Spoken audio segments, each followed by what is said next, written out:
ขอนอบน้อมแด่พระรัตนตรัยสวัสดีครับท่านกัลยาณมิตรทุกท่านข้าวเช้าเป็นมื้ออาหารเป็นอาหารมื้อแรกที่สำคัญที่สุดในวันนะครับถ้ามื้ออื่นก็ยังพอคุยกันได้แต่ถ้าเป็นข้าวมื้อเช้าอาหารมื้อเช้านี่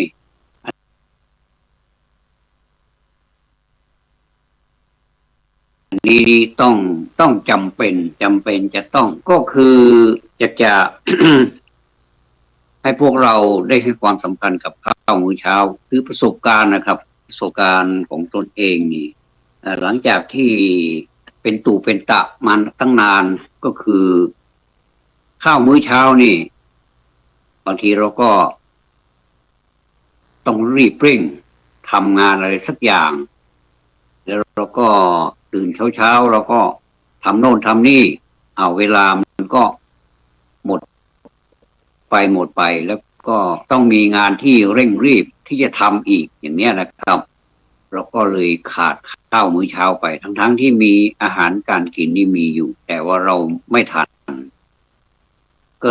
เลยยกยอดไปตอนสายอันนี้ก็มันไม่ใช่เป็นข้าวมื้อเช้าแล้วก็จะกลายเป็นข้าวมื้อสายหรือว่าบางทีก็ไปรวมกันกับข้าวมื้อกลางวันคือกว่าจะได้รับประทานอาหารเช้าก็เป็น11 โมงครึ่ง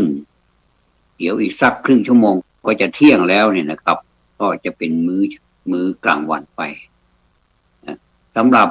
บุคคลที่ไม่ได้รับประทานยาหลังอาหารอะไรนี้ก็คงจะไม่ค่อย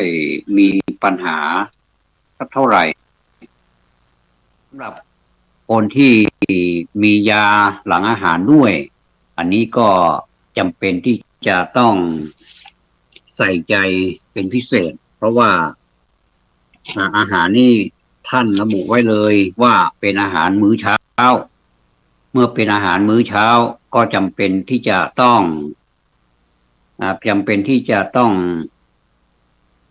รับประทานอาหารเพื่อให้มีอาหารอยู่ในท้องวันนี้ผมคิดว่าจะมาทายปัญหาหลังจากที่ท่านได้รับฟังเนื้อหาสาระของการพูดในวันนี้แล้วนะครับก็จะถามสักข้อหนึ่งถ้าท่านผู้ใดตอบได้ก็มีรางวัลมอบให้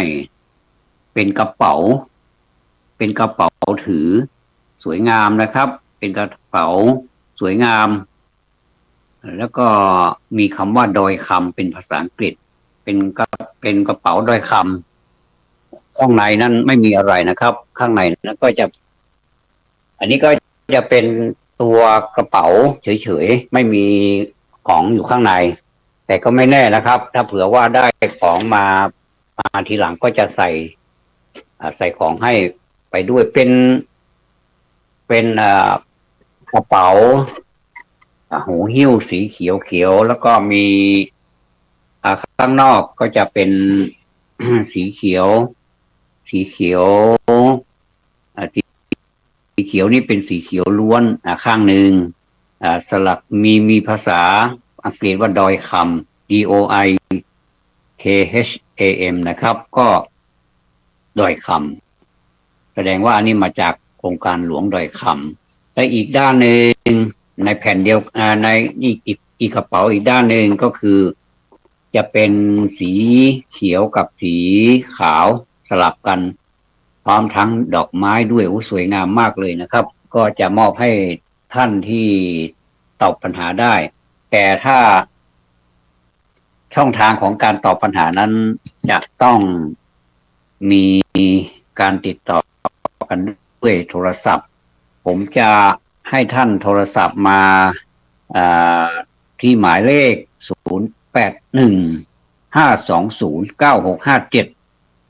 0815209657นะครับก็โทรมาหลังจากที่ ฟังรายการนี้แล้วผมก็จะเปิดสายให้ท่านผู้ฟังได้โทรมานะครับ0815209657โอ้ในขณะนี้แสงตะวันก็กำลังส่องมาพอดีเลยโอ้โห นะครับมันเป็นอะไรที่เหมือนกับจะเป็นจังหวะนะครับว่าโอ้โหเราพูดอย่างนี้แล้วมันมีแสงสว่างเกิดขึ้นไม่นะครับมันไม่ใช่แต่ว่าเราคิดเอาว่าพอเราพูดเสร็จตะวันก็เห็นด้วยว่าทำอย่างนี้ก็ดีเหมือนกันนะอันนี้เป็นความเป็นความคิดเป็นมโนของเราเองนะครับหรือว่าใครจะคิดเพื่อเป็นบวกก็ได้ไม่เป็นไรไม่ผิดกฎหมายนะครับเพียงแต่ว่าเรา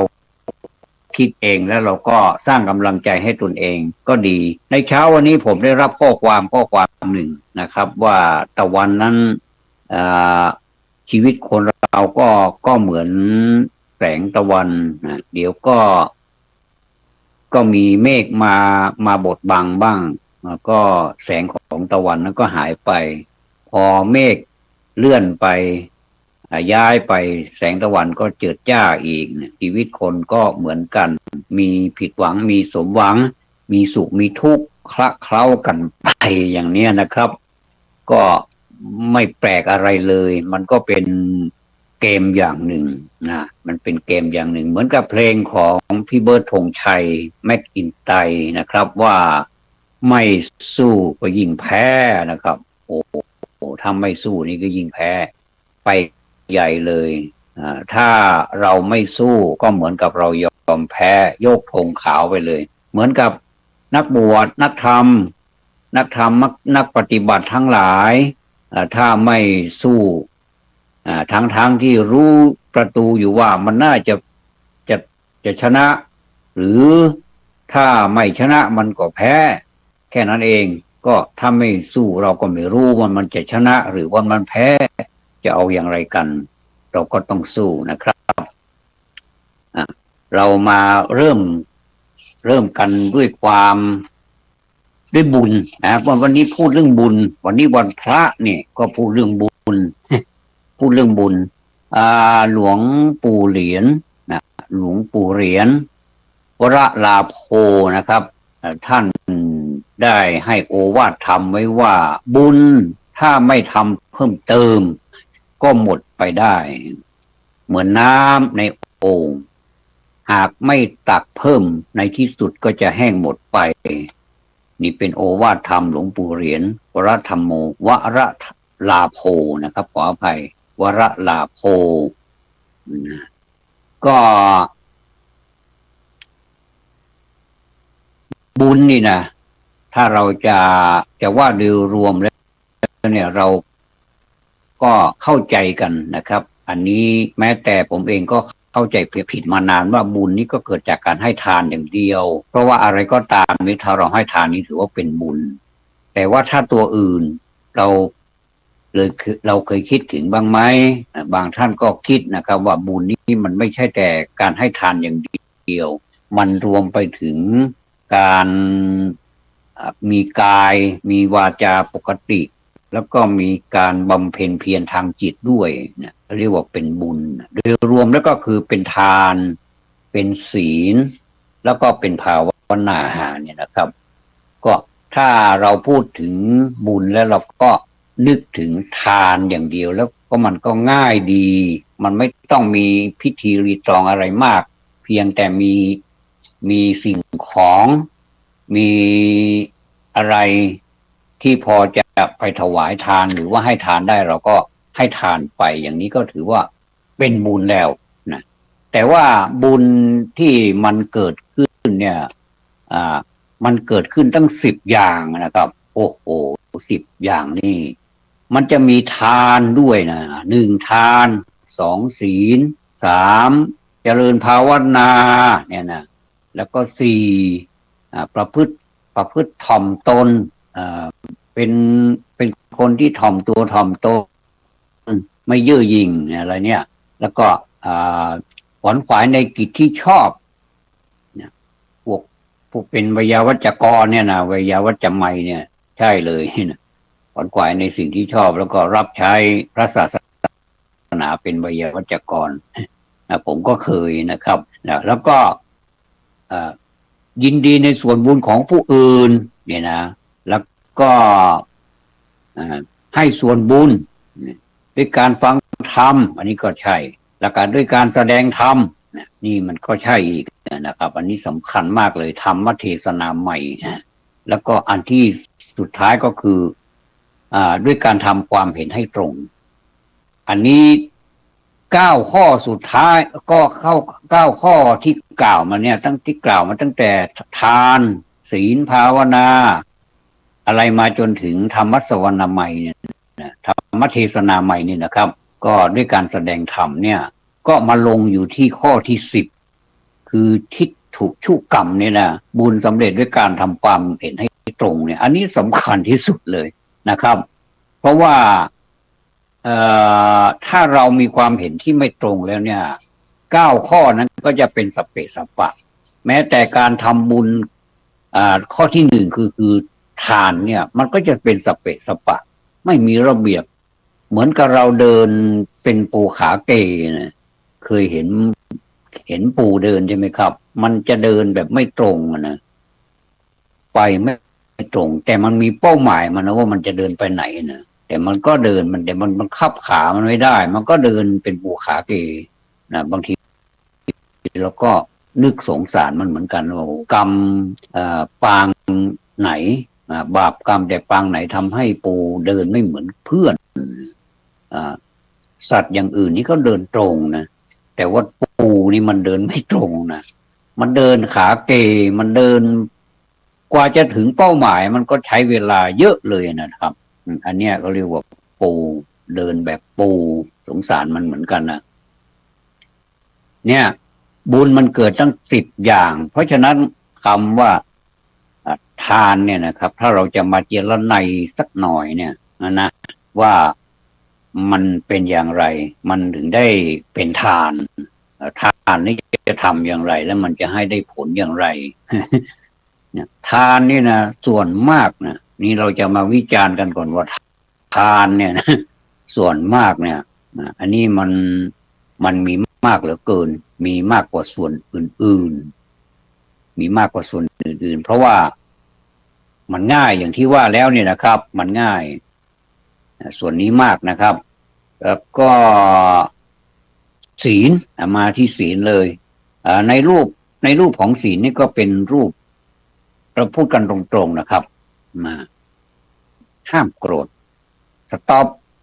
ห้ามโกรธกันนะอันนี้ผมก็พูดกันเป็นกลางๆนะครับว่ามันเป็นอย่างนั้นจริงหรือไม่มีจริงๆมันเป็นรูปพิธีกรรมนะมันมีเป็นรูปพิธีกรรมเราทำพิธีกรรมอะไรนี้เรามักจะเคร่งขรึมเหมือนกับว่าจะเอาจริงเอาจังกับศีลน่ะจะเอาจริงเอาจังกั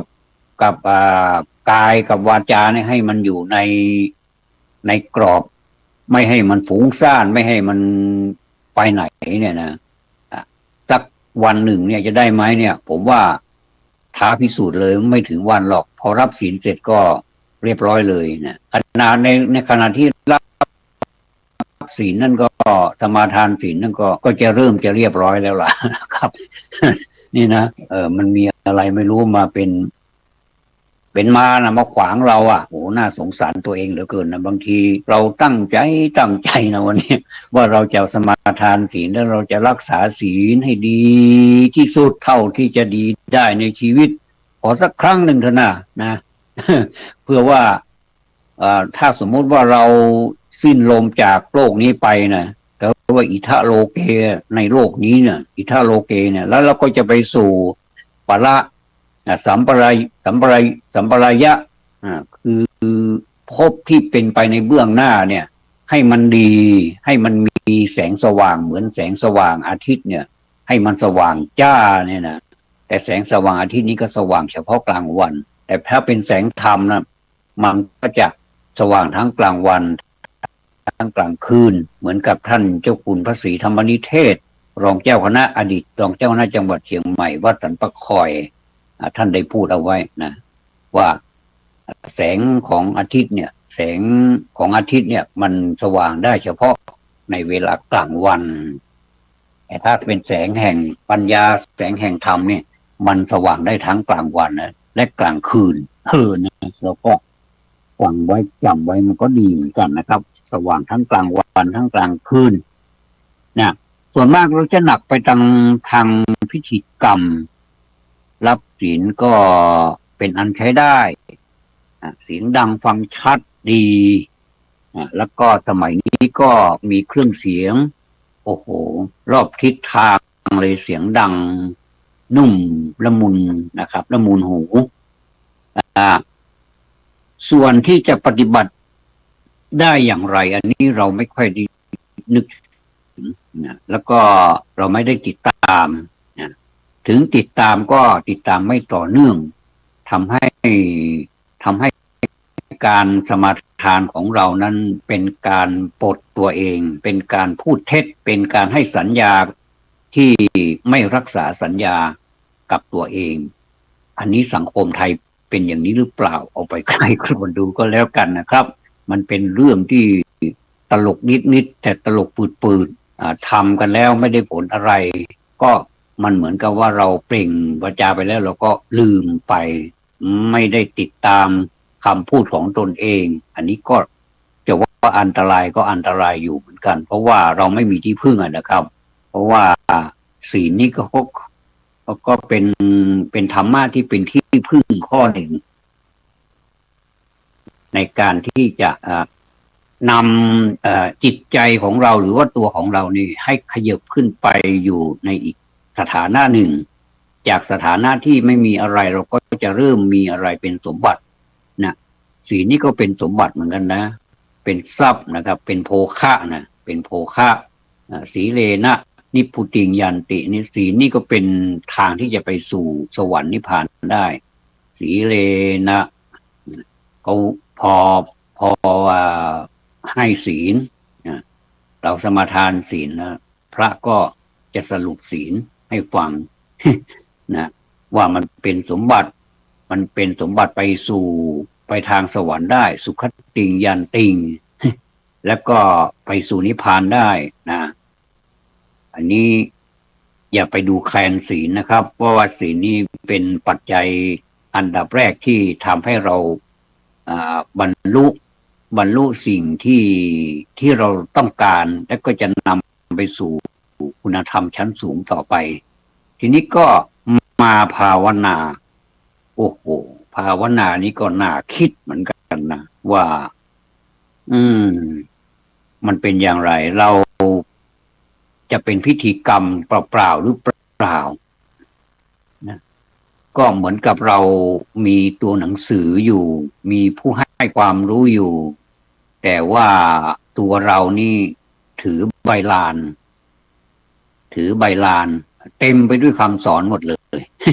เต็มไปด้วยคำสอนหมดเลยนะคือถือตำรับตำราเต็มไปด้วยคำสอนหมดเลยมี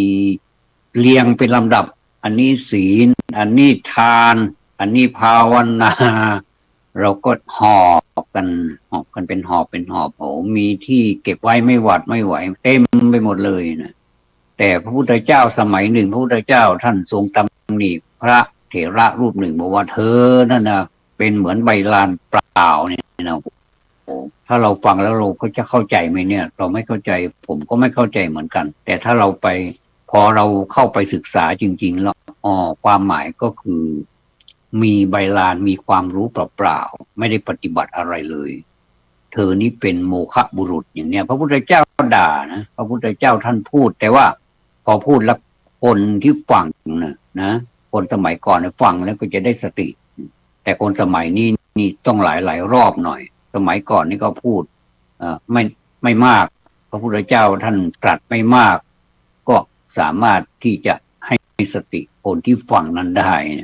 ก็แปลกดีเหมือนกันนะ นี่เรามันคนละระดับเรานี่ปุถุชนพอปุถุชนมาสอนปุถุชนนี่มันก็ยากหน่อยเพราะว่าความไม่เชื่อถือมันก็มีเป็นทุนอยู่แล้วเนี่ยพอมาพูดถึงธรรมะก็ว่าก็พูดไปเถอะรู้ก็รู้ไปเองแต่ฉันไม่ปฏิบัติหรอกไม่ต้องมา บังคับไม่ใช่บังคับพูดให้ฟังถ้าฟังก็เอาไปปฏิบัติมันก็ดีก็เป็นก็ก็ตัวเราเองนั่นแหละได้รับอานิสงส์นะไม่ใช่ให้ใครหรอกไม่ใช่จะเอาคืนมาให้คนผู้พูดเนี่ยผู้พูดนี่ไม่ได้อะไรแต่ได้อานิสงส์ก็คือแสดงธรรมก็ได้ข้อที่9ไงธรรมมัสสวรรณัยบุญสำเร็จด้วยกันได้ข้อที่8กับข้อที่9นะครับข้อที่8ก็คือธรรมมัสสวรรณัยบุญสำเร็จด้วยการฟังธรรมนะแล้วก็ธรรมเทศนาใหม่บุญสำเร็จด้วยการแสดงธรรมมีผู้แสดงแล้วมีผู้ฟังด้วยรวมเป็นการฟังธรรมทั้งผู้พูดก็ได้ยินเสียงตัวเองด้วยทั้งผู้ฟังก็ได้ยินเสียงผู้พูดให้ฟังแล้วก็คิดตามไปด้วยอันไหนที่มันไม่เข้าท่าพูดออกนอกคือนอกเรื่องนอกราวไปอย่างเนี้ยก็ไม่เอาก็ถือว่าเป็นลีลาเป็นสิ่งประกอบไม่ต้องสนใจก็ได้แต่มันฟังแล้วมันสนุกแค่นั้นเองนะจุดประสงค์ของการฟังธรรมมาเกิดให้มันสนุกกระตุ้นให้ผู้ฟังไม่ง่วงเหงาหานอนไม่เกิดนิวรณ์เข้าไปสิงอย่างนี้นะเขาก็กระตุกสักหน่อยกระตุกจิตสักหน่อยให้มันสะดุ้งพอมานสะดุ้งแล้วมันก็เผลอไปแป๊บหนึ่งก็นึกถึงพุทโธนึกถึงคำสอนมันก็ได้ทั้งบุญทั้งบาปแหละนะทั้งกุศลแล้วก็อกุศลแต่ว่าขอให้มันได้สักอย่างนะขอให้มันได้แม้จะมีอกุศลตามไปด้วยบ้างมันก็ไม่เป็นไรเดี๋ยวเราก็สามารถที่จะไปชำระในภายหลังได้ก็ถ้าใครแบบหมดจดขาวสะอาดอย่างเดียวนี่ก็ยิ่งดีใหญ่เลยอาจจะมีสักกี่คนนะที่มันขาวสะอาดที่ว่างๆจริงๆในวันพระในวันไม่พระก็ตามเถอะนะวันธรรมดานี่ก็ตามเถอะพอได้ยินคนพูดถึงธรรมะเราจิตใจผ่องใสเหมือนกับนางเทพธิดาชื่อว่าราชาแปลว่าข้าวตอกนะครับที่ว่าถวายข้าวตอกแก่พระมหากัสสปะผู้ออกจากสมาบัติ7 วันวันที่7ก็ออกจากฌานออกจากสมาบัติเลยแล้วก็ท่านก็มานึกถึงว่าโอ้เราก็มาดูก่อนที่ว่าใครเนี่ยจะเป็นคนที่สมควรที่จะมีศรัทธานะมีศรัทธาใครจะมีศรัทธาใส่บาตรเราบ้างนะอย่างเนี้ยนะท่านก็คิดโอ้ไปเจอในญาณนั้นนะในความคิดน่ะก็ไปเจอนางราชานี่นะผู้รักษานาเข้าสาลีก็คือคนเฝ้าสวนเข้าสาลีนั่นแหละนะกำลังจะกู้ข้าวตอกอยู่ ถือลวงเข้าสาลีแล้วก็ไปทำเป็นข้าวตอกนะแล้วก็คิดต่อไปอีกว่านางนี้จะมีศรัทธาหรือเปล่าเนาะคิดไปคิดมาเขามีศรัทธานี่นะเขามีศรัทธาเขาอยากจะทำบุญทำกุศลแล้วก็คิดต่อไปอีกว่าแล้วเขาจะมีศรัทธาใส่บาตรเราไหมเนี่ยก็คิดมีแล้วก็พูดเองแล้วก็ตอบเองว่ามีแล้วก็เมื่อมีแล้วก็ห่มผ้าให้เรียบร้อยแล้วก็ออกไปบิณฑบาตแล้วก็เดินผ่านนางเห็นพระปัจเจกพระไม่ใช่ขออภัยพระมหากัสสปะท่านก็นางก็นิมนต์เจ้าข้าจะใส่บาตรพอพระมหากัสสปะท่านหยุดและนางก็ใส่บาตรเอาข้าวตอกนั่นแหละที่เตรียมมาน่ะเต็มจานเลยล่ะนะใส่บาตรทั้งหมดเลยแล้วก็ตั้งความปรารถนาว่าธรรมะหรือว่าความสำเร็จในธรรม ข้าพเจ้าขอให้สำเร็จเหมือนกับท่านสำเร็จนะแล้วก็พระมหากัสสปะก็เอวังโหตุความปรารถนาอันใดที่เธอปรารถนาแล้วเนี่ยขอให้สำเร็จเธอเอวังโหตุแล้วก็เดินกลับวัดอันนี้แหละนะพอไปถึงไหนๆก็เล่าแล้ว พอพระนี่ก็เดินคือจะเป็นทุ่งนาไป ก็เดินผ่านทุ่งนาไปแล้วก็จะกลับละสถานที่ของท่านหรือวัดนะวัดหรือเป็นถ้ำเป็นถ้ำเรียกว่าปิพลิกเนี่ยเป็นถ้ำเป็นคูหาเมื่อก่อนนี้พระสงฆ์นี่จะพักอยู่โคนต้นไม้อยู่ในถ้ำบ้างตอนนั้นยังไม่มีกุฏิเหมือนสมัยนี้นะไม่เจริญนะก็จะอยู่กันอย่างนั้นแหละนะก็อยู่ได้แล้วก็ท่านเดินข้ามคันนาเนี่ยคันนานี้ก็มีงูเห่านะมีงูเห่าขดอยู่ตรงนั้นนะงูเห่านี่ตัวพิษร้ายเลยนะถ้าใครโดนก็ถึงกับตายเลยนะก็พระมหากัสสปะนี่ถ้าก็เดินข้ามไปนะทั้งเดียวเดินข้ามไปนะงูมันก็ไม่ได้กัดไม่ได้ฉกอะไรเลยนะก็เดินไปถึงถ้ำนู่นเลยถึงที่อยู่ของท่านเลยแต่ว่าพอนางราชะเนี่ยนางกุลธิดาเนี่ยคือว่าราชะเนี่ยนะก็โอ้มีใจเลื่อมใสเป็นอย่างยิ่งเลยนะว่าโอ้เราเนี่ยได้ถวายข้าวตอกแก่พระเถระแล้วเนี่ยเรามีความสุขเหลือเกินเนี่ยก็เดินไปก็เพลินแล้วก็เดินผ่านข้ามคันนานี้ไปเหมือนกันเจ้างูตัวกรรมตัวเวรอะไรก็ไม่รู้เนี่ยก็ฉกเอาเนี่ยฉกแล้วก็นางก็ล้มไปเลยเมื่อล้มไปแล้วก็ตายเลยถึงการละมรณาก็คือตายไปเลยเหมือนกับว่าการตายของนางนี้เหมือนกับคนที่หลับแล้วก็ตื่นแล้วเหมือนกับเร็วจริงๆเนี่ยจิตของชีวิตจิตของคนนี่ของมนุษย์นี่นะมันเร็วจริงๆพอหลับแล้วมันก็ตื่นแล้วนางไปตื่นบนสวรรค์นู่น อันนี้นี่เล่าโดยย่อๆเล่าโดยย่อขนาดย่อนะครับเนี่ยหลายนาทีแล้วนะก็พอก่อนเดี๋ยวเรามีเวลาก็มาเล่ากันต่อโอ้มีความสุขนะครับฟังธรรมบทนี้มันมีความสุขนะ0815209657นะครับในช่วงนี้เป็นการทายปัญหาเข้ามาเลยนะครับตอนนี้9:30 น.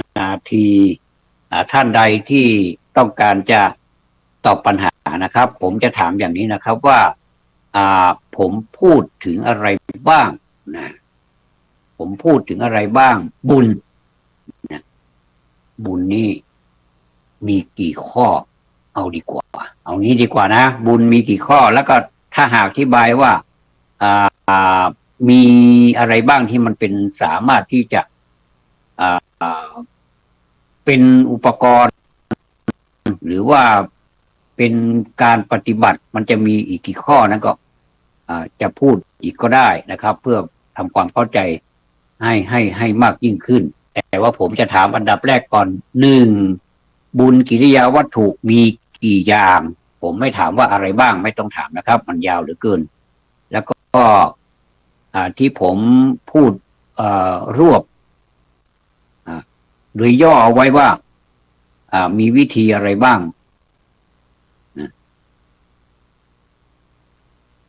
น่าจะเป็นปัญหานะครับตอบมาได้เลยนะครับ081นะ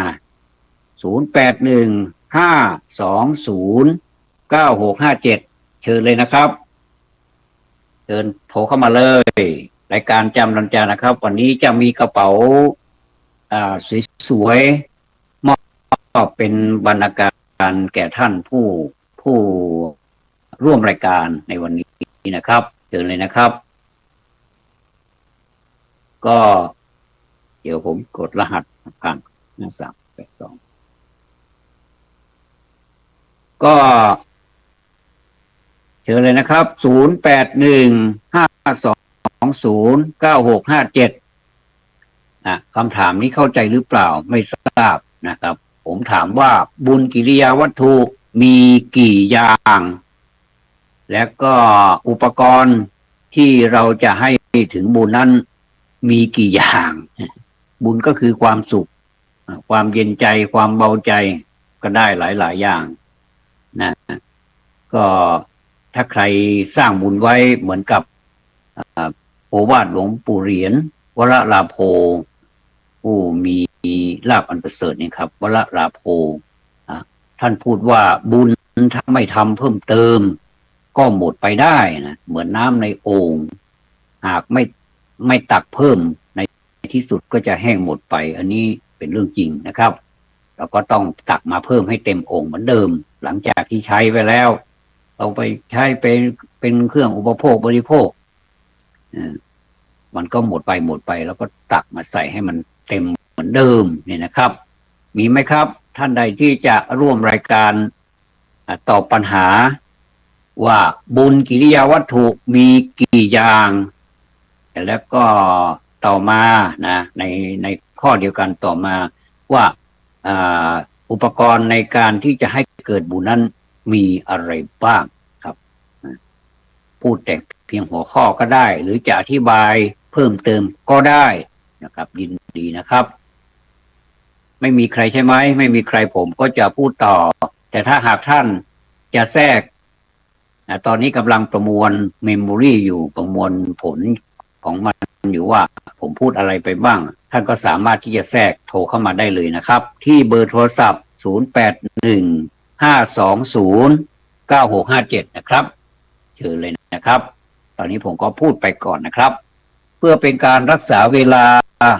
าของเราก็มีแค่ประมาณ60 นาทีย่อมก็คือประมาณ55 นาทีแค่นั้นเองนะครับท่านผู้ฟังนะครับคนเราเนี่ยนะผมเปลี่ยนเรื่องแล้วนะความกลัวเนี่ยมันมีกันทุกคนแหละนะมันมีกันทุกคนแต่ว่าเราจะกลัวมากกลัวน้อยกลัวอะไรบ้างเนี่ยนะเหมือนกับสามีกลัวภรรยานี่กลัวหรือเปล่าก็ไม่รู้นะก็ควรจะเกรงกันไว้แล้วก็ให้ความรักความถนอมน้ำใจกันไว้นะครับคนเรานี่ถ้าหากว่ามีความถนอมน้ำใจกันเนี่ยจะอยู่กันได้นานนะถึงแม้ว่าจะทะเลาะเบาะแว้งกันนิดๆหน่อยๆก็ถือว่าเป็นน้ำจิ้มถือว่าเป็นเกมอะไรสักอย่างที่มันทำให้ชีวิตมันสดใสนะหยอกเย้ากันบ้างอะไรบ้างโกรธนิดๆหน่อยๆงอนบ้างอะไรบ้างเนี่ยผมว่ามันก็สวยงามดีนะมันเป็นอะไรที่เหมือนกับเราจีบกันใหม่ๆนะตอนจีบกันใหม่ๆนี่สาวเจ้านี่จะงอนมากกว่านี้เรายังไม่สนใจเลยแล้วก็อยากจะแต่งงานด้วยอยากจะอยู่ด้วยอยากจะเป็นคู่ชีวิตด้วยนี่เรายังไม่สนใจเลยเราก็นางจะงอนจะด่าจะว่าอะไรเราก็ยังมีความพยายามอยู่เนี่ยเพราะฉะนั้นนี่ก็สงเคราะห์จิตใจกันไปนะถนอมจิตใจกันไปมีอะไรก็ค่อยพูดค่อยจามันก็มีบ้างนะครับบางทีก็แรงบ้างบางทีก็ไม่แรงบางทีก็เย้าหยอกกันเล่นแค่นั้นเองแต่ว่าไปถือเป็นเรื่องจริงเป็นเรื่องจังถึงกับจะต้องแบบแยกกันไปอยู่คนละฝั่งคนละที่ละทาง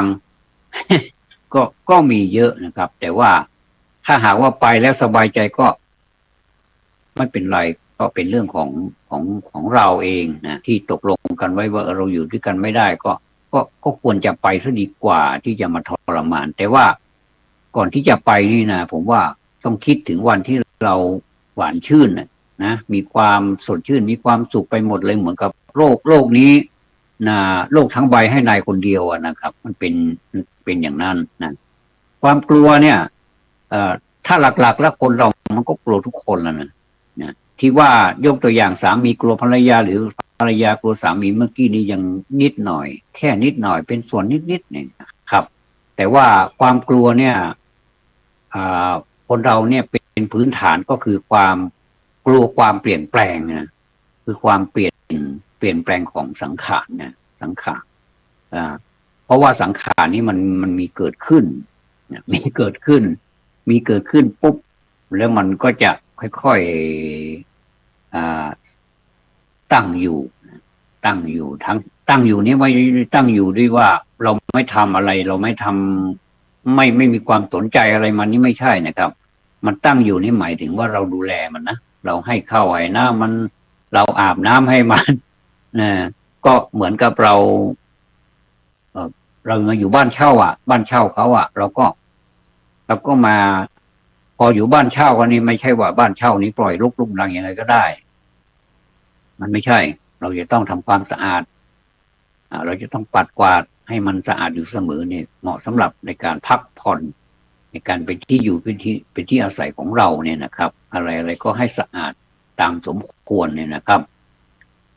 แต่ว่ามันตั้งอยู่ได้มันไม่ใช่อยู่มันก็ตั้งอยู่เลยถ้าตั้งอยู่เลยแสดงมันไม่ใช่มันตั้งอยู่ทั้งที่เราดูแลมันอย่างดีเนี่ยมันตั้งอยู่อย่างดีนะ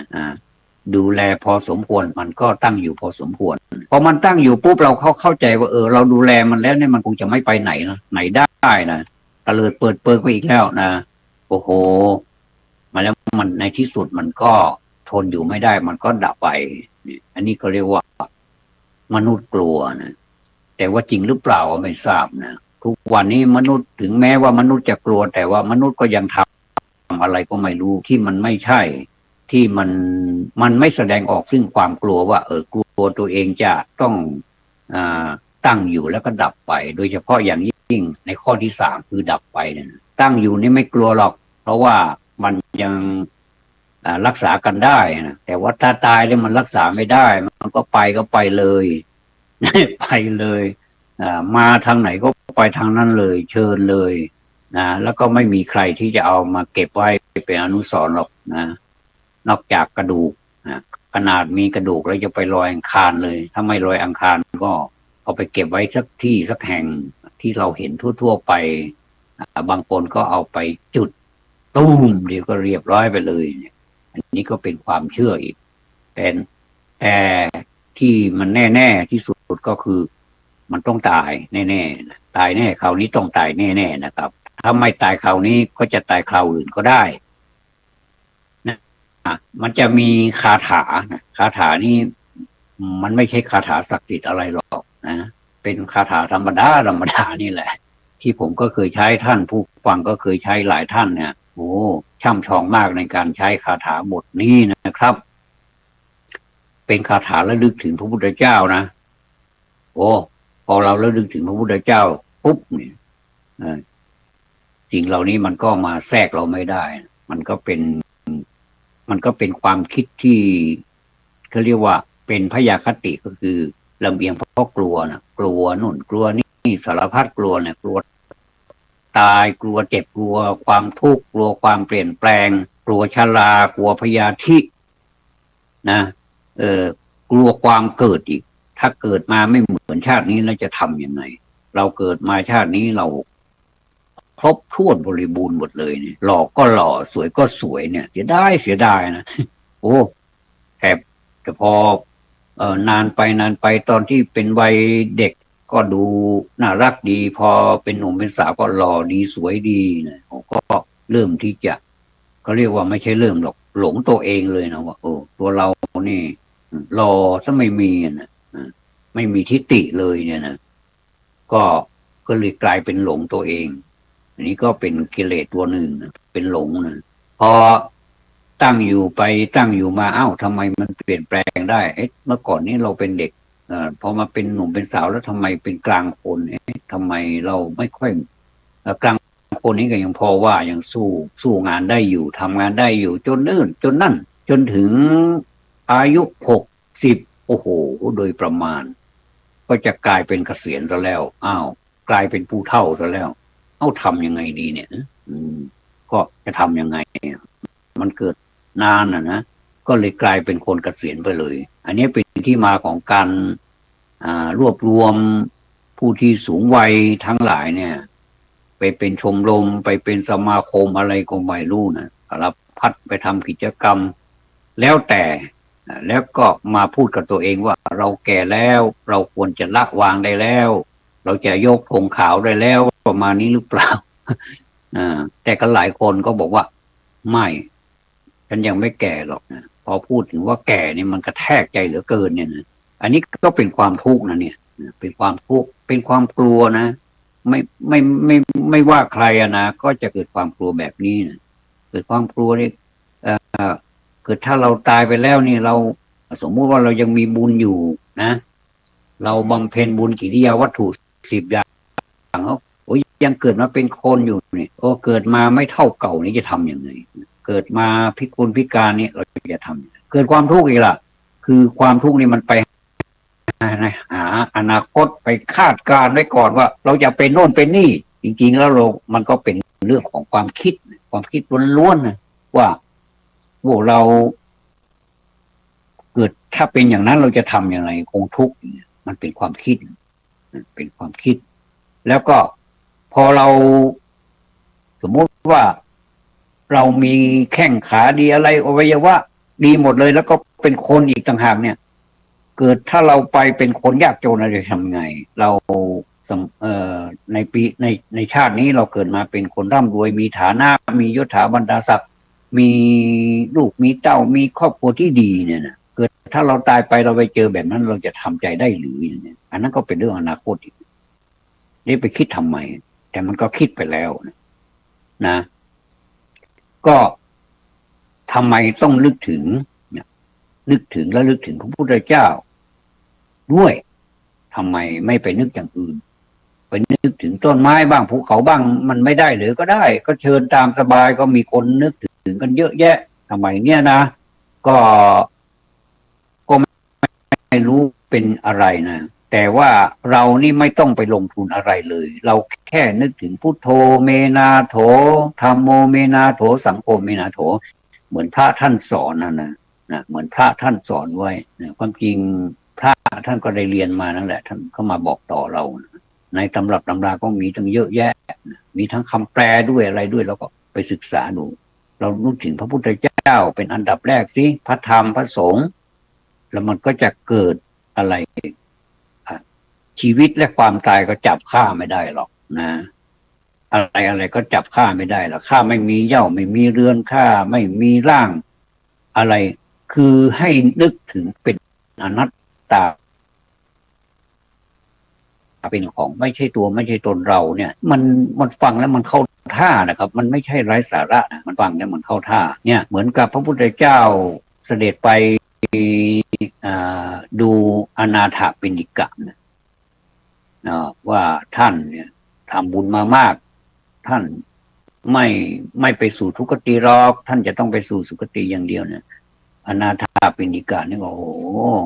ดีอกดีใจเหลือเกินที่พระพุทธเจ้ามาโปรดใกล้จะตายนะใกล้จะถอดจิตเนี่ยพระพุทธเจ้าก็พูดไปให้กำลังใจไปแล้วสอนไปด้วยแล้วก็อนันตก็หลับตาไปแล้วก็ตายไปเลยเนี่ยทุกคำพูดของพระพุทธเจ้าเนี่ยมันอยู่ในสัญญาณอยู่ในวิญญาณนะครับไม่ใช่สัญญาณอยู่ในวิญญาณเหมือนหยดน้ำค้างนะครับอนาถปิณฑิกะนะว่าเหมือนหยดน้ำค้างที่อ่างพรมทำให้เย็นสบายนี่หยดน้ำค้างในหยดเดียวนี้ก็เย็นนะครับคำพูดของพระพุทธเจ้านี่เย็นสบายนะแสดงว่าเป็นพุทโธเมนาโถพระพุทธเจ้าเป็นที่พึ่งของเราแล้วท่านก็จากไปแล้วก็ท่านก็ไม่ได้ไปสู่ทุกขติในชีวิตของท่านเนี่ยมีแต่ให้ทานนะครับให้ทานแล้วก็ให้ทานเป็นมหาทานด้วยนะก็คือทั้งตลอดชีวิตนั่นแหละท่านให้ทานก็เลยเป็นที่มาของคำว่าอนาถปิณฑิกะแปลว่าก้อนข้าวอนาถแปลว่าคนที่มันไร้ที่พึ่งเนี่ยเป็นคนที่ไม่มีที่พึ่งอนาถแปลว่าที่พึ่งอนาถเติมเข้าไปก็ได้เรื่องเลยก็คือเป็นไม่มีที่พึ่งพอไม่มีที่พึ่งปุ๊บก็เดินประตูเป๋ไปหิวข้าวหิวไหนทำยังไงดีหิวข้าวหิวน้ำเราจะทำไงก็ได้ยินว่าที่โรงทานของท่านมหาเศรษฐีท่านหนึ่งชื่อว่าอนาถนี่แหละชื่ออนาถนี่แหละก็เลยเดินเข้าไปแล้วก็โอ้ทีนี้ก็กินจนอิ่มหมีพีมันก็ใส่ถุงให้กลับบ้านด้วยหรือเปล่าไม่ทราบนะแต่ว่าคนสมัยนั้นกินอิ่มกันทุกคนไม่มีใครที่เข้าไปแล้วผิดหวังไม่มีแต่อิ่มกลับมาอิ่มหมีพรีมันออกมาเลยอย่างเนี้ยเรียกว่าอนาถปิณฑิกะอันนี้ก็เรียกว่า พุทโธเมนาโถนะพระพุทธเจ้าเป็นที่พึ่งของเราพุทโธนะเมของเรานะนาโถก็เป็นที่พึ่งพุทโธเมนาโถพระพุทธเจ้าเป็นที่พึ่งของเราแล้วก็เราจะต่ออีกธัมโมเมนาโถพระธรรมเป็นที่พึ่งของเราแล้วก็สังโฆเมนาโถพระสงฆ์เป็นที่พึ่งของเราเนี่ยของข้าพเจ้าก็ได้ของเราก็ได้ก่อนจะนอนนึกถึงทุกเวลาก็ได้ยิ่งได้ผลกำไรมากเลยครับแต่ถ้าเราจะไม่ให้ขาดจริงๆถ้าก่อนจะนอนนี่อันนี้ของแน่นอนละคุณก็ทำไปเถอะนะผมก็ทำคุณก็ทำต่างคนต่างทำสนุกนะแล้วก็ไม่มีใครตอบปัญหามาก็ไม่เป็นไรนะครับเวลานี้มัน9:48 นาทีหรือว่าท่านจะตอบหรือจะให้ผมตั้งคำถามใหม่ก็ได้ให้ง่ายๆกว่านี้นะว่าความกลัวเอาใหม่ๆเลยความกลัวของมนุษย์เนี่ยกลัวอะไรเป็นหลักนะเว้นแต่สามีกลัวภรรยาอันนี้ไม่ใช่ความกลัวมันเป็นความเกรงใจกันแต่ว่าความกลัวที่เป็นหลักๆของมนุษย์ทุกรูปนามเนี่ยนะครับกลัวอะไร3 อย่างนะกลัวอะไรนะครับ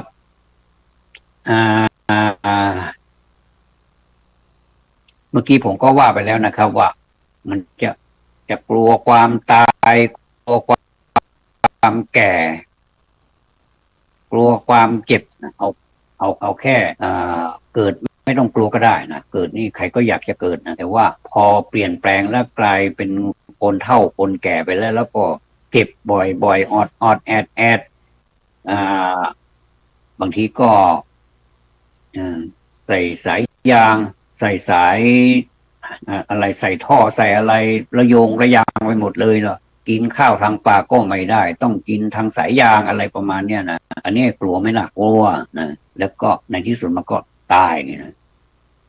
เอาแค่3 ข้อก็ละกลัวอะไรบ้างเนี่ยเกิดขึ้นให้ตัดออกไปเลยนะเอาแค่3 ข้อเชิญเลยครับ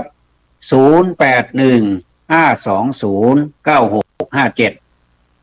0815209657เชิญเลยครับ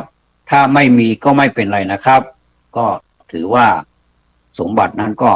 กลับมาเป็นของผู้พูดเหมือนเดิมจะวันนี้ก็พูดมาในเรื่องของบุญกิริยาวัตถุ10 อย่างนะ10 อย่างก็มีทานามัยนะอันนี้พูดภาษาบาลีไปด้วยทานามัยบุญสำเร็จด้วยการบริจาคทาน2ศีลไมยบุญสำเร็จด้วยการรักษาศีล3ภาวนาไมยบุญสำเร็จด้วยการเจริญภาวนา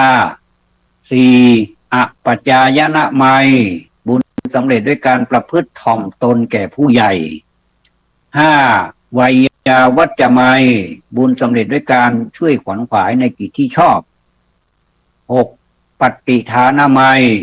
บุญสำเร็จด้วยการยินดีในส่วนบุญของผู้อื่น7ปัตตานุโมทนาไมยบุญสำเร็จด้วยการให้ส่วนบุญ8ธรรมัสสวนาไมยบุญสำเร็จด้วยการฟังธรรม9ธรรมเทศนาไมยบุญสำเร็จด้วยการแสดงธรรม10ทิฏฐุชุกรรมบุญสำเร็จด้วยการทำความเห็นให้ตรงโดยเฉพาะอย่างยิ่งผมขอย้ำข้อ9ธรรมเทศนาไมยบุญสำเร็จด้วยการแสดงธรรมนี้ท่านพระเดชพระคุณท่านเจ้าคุณพระพรหมบัณฑิตนะครับพระพรหมบัณฑิตผู้ที่ให้ธรรมเป็นทานนะธรรมเทศนาไมยบุญสำเร็จด้วยการแสดงธรรมท่านเป็นเจ้าอาวาสวัดประยุรวงศาวาสกรุงเทพมหานครผมก็เป็นลูกศิษย์ของท่านด้วยนะขอบพระคุณในน้ำธรรมคำสอนของท่านที่ท่านสอนท่านเป็นประธานโครงการอบรมพระนักเทศน์ทั่วประเทศนะครับก็เป็นแหล่งนักเทศน์ท่านก็เทศน์ให้ฟังและท่านก็ทำตัวของท่านทำตัวเองนี่ให้เป็นตัวอย่างไม่ว่าจะด้านการศึกษาเล่าเรียนด้านการ ให้ข้อคิดสะกิดใจต่างๆการเทศนาหรือว่าเทศนาของท่านนี่เป็นที่ประทับใจทุกกันเลยอันเนี้ยแสดงว่าท่านปฏิบัติตามข้อ9นะบุญสำเร็จด้วยการแสดงธรรมแล้วเราพุทธศาสนิกชนทั้งหลายที่ได้ฟังธรรมเทศนาของท่านแล้วเนี่ยก็จะสำเร็จเป็นธรรมสวนามัยคือบุญสำเร็จด้วยการฟังธรรมเนี่ยมันได้ผลประโยชน์ทั้งนั้นเลยแม้แต่คนที่ฟังแล้วฟังเปล่าๆนะแต่ว่ามันก็ลงทุนเหมือนกันนะครับเป็นการลงทุนที่เวลาหยุดฟังสักหน่อยหนึ่งที่วัดประยูนนี่นะผมจะเพิ่มเติมให้หน่อยหนึ่งถ้าเราเข้าไปในวัดประยูนโรงสาวบ้านเนี่ยนะก็จะมีธรรมะนะธรรมะเนี่ยเปิดธรรมะเป็นเสียงแบบไม่ดังนักไม่เป็นที่รบกวนหูก็คือเราไปนั่งมุมไหนก็ได้หรือว่าเราเดินไปเราไปในภายในบริเวณวัดน่ะก็จะเปิดธรรมะผม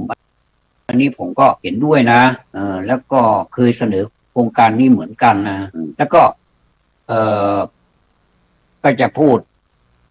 คือเหมือนกับเป็นธรรมะที่เราไม่ได้ต้องฟังในสถานศึกษาหรือว่าไม่ต้องฟังเป็นระบบอะไรก็ได้เราไปนั่งก็ได้นอนก็ได้ยืนก็ได้เดินก็ได้นี่ก็จะได้ยินธรรมะได้ยิน